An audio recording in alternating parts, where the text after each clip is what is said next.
horta sheekadan kala maana markii aad maqashiin how maxaa tiiriya may erti midii miidaysay maahino waa abwaandhii hele oo maanta dhex taagan kalamaan iyo kulmiya guruub war waxaan ka yaabayaa 30 abwaan baa la dhex fadhiisiyey war anigii baaba indhacadaynaya waraar mudaadku ila tagaa wadan waa burburaadibu soo kabanaaye nin walowba dadaal nin walowba ducee nin walow damacaaga iyo dookhaaga u kaadi oo danta guud ka shaqee war hadal aan duxul lahayn iyo dood baa daldashaaye dalka howlaha yaala ila waa daba gaar madulaalan karaa dabkaabe waryaalihi alla yahay oo muslima gabtaada alla gooy naga war aqyaare koon waa ka shakiyay mashidalkeeni bay iibsadeen alla way sanadiga ku iibsan waxaan anagu dhiilaa nabad baan nuriyeen maxaa lagu nagaadaaye naas belo ninkii nuugayo nolosha iimaysay war bilaashaad ugu daalaysaa gabagaan aniga iga dhigayso midkaan xaloo dhan ku dhafrayay waxaan idhi mas-uuliyaddu waa lacag xilkuna waa sidoo kale intaasaan ku soo koobaya ayaanan sii badin nimayow saad ku warranteereen maqlaaye nimaa hadda ka hor shirbayo wuxuu yidhi adna naq rooba miihido lagaamaa nuugo naasirmaan adna naq rooba miihido lagaamaa nuugo naasirmaan hayahow yidhi nimayo horaan waxaa loo yidhi kunikow mana leysku keeno meel kulmiyaan ku jirin ma nuuraayo adina waa soo daahday warkaas shalay buu ahaa war ummadda Soomaaliyeed wax isma dhaanto waa dhiig iyo dhalasho wadaag marka haddaysan isureen dantooda inay garataa ila toosan war anu waxaan maqli jiray Soomaalidu waa walaalo wanaagga hal la dhowro xumaanta hal la waayo wallaaniyo dadaan ogahay inaanan walaalahayn waryaadaanaa war idiin haya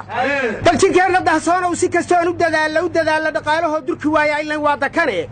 shaqaalaha dawladda oo dhan dambi baarista geeya oo inagu aad u dadaali dabagalaynu samayno aryaadaha daljirka dahsoon dadka dhinta wala ma ahayn ma ay kiyaa maanta lala dardaarmo haddana dabagalal dad la leeyahay war maxaad ula yaabaysaa xildhibaanada qaar baa sheegtay inay dadkii sooba ku baabay matalaan afka Allah ku noqo wareeda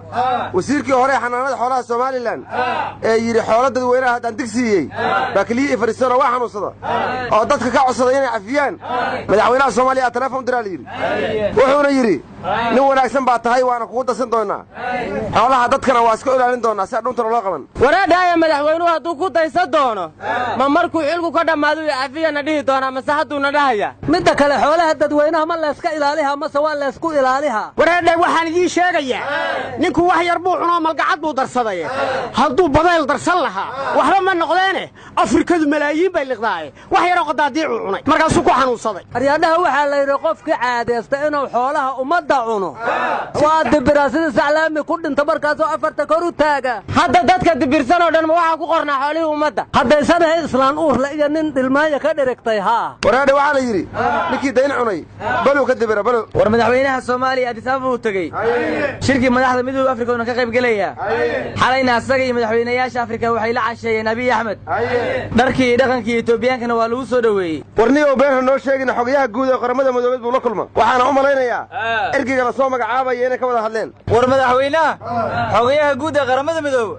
nin nabadii nolol ka tirsan oo soo magacaab uu yiri war waa waalantahay beesha caalamka oo dhan baa nabadii nolol ka tirsan war saddex ku dhufan 9 baan ku ogeeyay 8 weeye haddeer alfadii 8 Febraayo waxaa lagu qabtay magaalada London hamarna waa laga xishooday wiilkan jeegada xiran xalfada sheegayana waxaan ku soo xasuustay wiil iyo gabadh isqabay baa diriray anna waxaan kamid ahaa odayaashii garta galay markaanu gabadhii nidhina bal noo waran dhibaatadu xagee ka taagan tahay waxay tidhi odayaal waxaan idin sheegayaa ninka 2 sano sarwaalka ka bixinayay caawana wuxuu igu dilay anoo mashquulsan oo ilmihii yaraa naaska nuujinaya ayuu isagoo daalan yimid sarwaalka iga bixi buu yiri anna waxaan war canugii yaraaba naaska ku duwayaay 2 sano sarwaalka ka bixinayay ee caawa adigu iska bixi ka bacdi feer buu igu bilaabay odayaal bargartayada galabay tiri ayada ka gardaran waxay bartay bay ka joojis 2 sano waxay ku wada say u joojinaysa war waliga gariga cajiisanadii inta noolaa maarag kana caydul cunta ilaahay war bacdu ku gashaday meeday mu isaga siibiyada bacdi dabayl baa la tagtay war bacdaada balaayaha la bidde ayaantan baabuur gubooba yimid maxaa beedka ma qashinka dhamaadi qashinka gubtay shabaab waxay gubayaan baabuur dhuxul sida mahay ku arkaan dadkana waaba dilayaan waxayse ugu dareeday awal afgooya ka xaggay ku gubi jireen mugay la foolahan ku gubeen dadkii baabuurta watana ay qalqaleen mugaa waxay ciidankii dawladda muga afgooya ka soka shabaab waxaasoo dhan ka falkiha intay jiraan ciidamadii wariyaa filinkan cabsigelintaa oo shabaab ay duubeen iyagoo dad masaakiina dilaya dadka ha u sheeginina hana faafinina war waxaa ka siiyaa badan baabuurtan dhuxusha ciidanka dawladda wallaweyn ka soo gelbiyey afgooya markay keeneen ay dhaheen ilaa xamar xor waayo annagaa xukunna markaas kabacdi baa la foolo loo fadhiistoo lagu gubay warkoodiina la beeneeyey warnima waxaan la yaabanahay shabaab markay marka iyo baraawe iyo kismaayo iyo buurgaaba haysteen ayagaa dhuxusha dhoofsan jiroo maraakiib waaweyn waa kuwii buuxin jire maxay gaariga xamar u soo sida u gubayaan aryaxabad ma garatida marka koobaad waxay rabaan hawdka inay ku dhuuntaanun dhirta laga jarin mugga lamaadna waxay rabaan inay xamar cunaqabateeyaan wareedha anaa war idiin haya somalilan maanta waxaa xidhay wargeys foor la yidhaabay albaabada isugu laabta waxaa haddaba lala yaaban yahay toloma waxay doonaysaa dee inay dadka aamusiiso oo aan waxba la sheegin miyay rabtaa horaa waxaa loo yidhi yeera yeera yam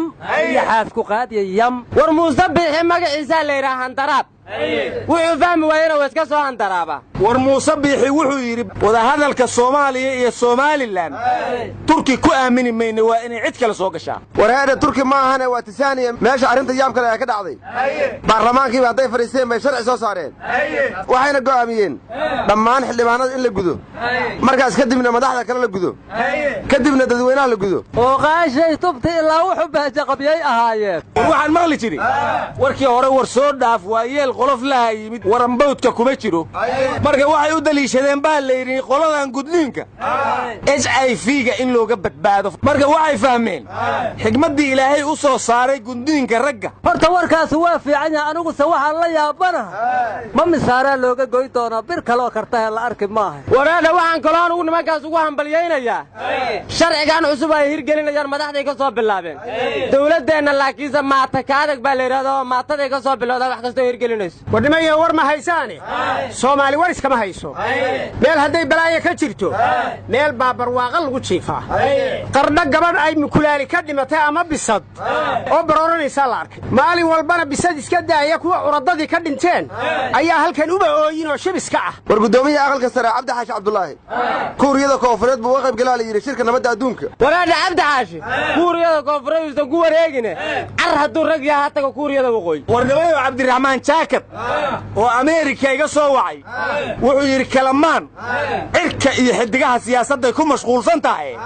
arrimaha bulshadaba ma dhugtaan marka nimayo sida isu dhaama haddaadnaa siyaasiyiinaynoo ka hadla arrimaha bulshada war gabar bisadu ka dhimataanba ka hadlaynay ma arrimo bulshada noo dhiman alla ilaha arrimaha bulshadaannu ka hadlaynaaye mooskii waa riqiisay oo bambeelmadii baa taalla liindhanaantiina waa taano laakiin jid la soo mariya male war maxaa arrimo bulshada ka sheekeena ceelashii aan wax ka cabinay la dugay war dhuxushii shaaxaan kursan lahayn baa nagala gubaba dadki wadayaa la dila asaa jaqjaq leedahay waryaada maxaa bulsho u hadashiin idinkaaba dad waalanoo maran ahayd hay wareerina sirwaalka kor u qaada uu kaa dhacayaa qanda madaxiisa aad u qabta califood mareer cunaayeen waryaa wiilka wax surwaal ka siiba ma weyne baxmadoo waa xaafadda u taalla oday madoobaysa marsaday wiil soor ka dhacay miyaa kala feeca waryaada arrimaha bulshada ma dhafoorada dhallinyarada lagu mashquulay noqdeen aryaadhaha anugu kala wada maha dad baranaa tihiin iga wareeg waryaa iga wareeg